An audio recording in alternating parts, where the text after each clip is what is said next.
คนของเธอก็คงไม่กลับมาจะทนเสียใจไปเท่าไรก็ไร้ค่าแค่ลองหันมาดูแลตัวเองได้ไหมวันแห่งความเศร้าใจ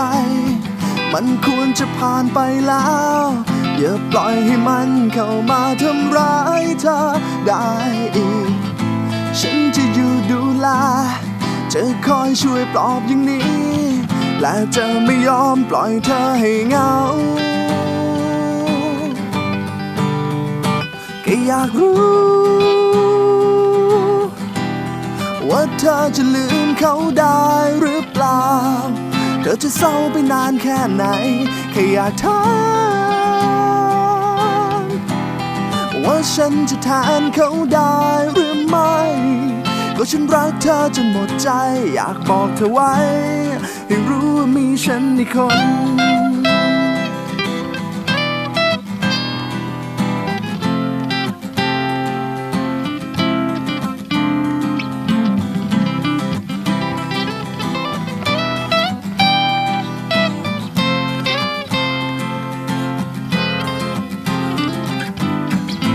วันแห่งความเศร้าใจมันควรจะผ่านไปแล้วอย่าปล่อยให้มันเข้ามาทำร้ายเธอได้อีกฉันจะอยู่ดูแลจะคอยช่วยปลอบอย่างนี้และจะไม่ยอมปล่อยเธอให้เหงาแค่อยากรู้ว่าเธอจะลืมเขาได้หรือเปล่าเธอจะเศร้าไปนานแค่ไหนแค่อยากถามว่าฉันจะแทนเขาได้หรือไม่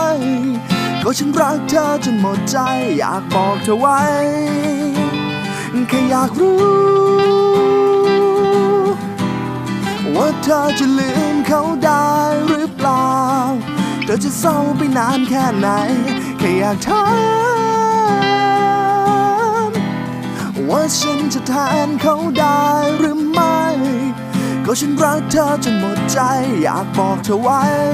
ให้รู้ว่ามีฉันอีกคน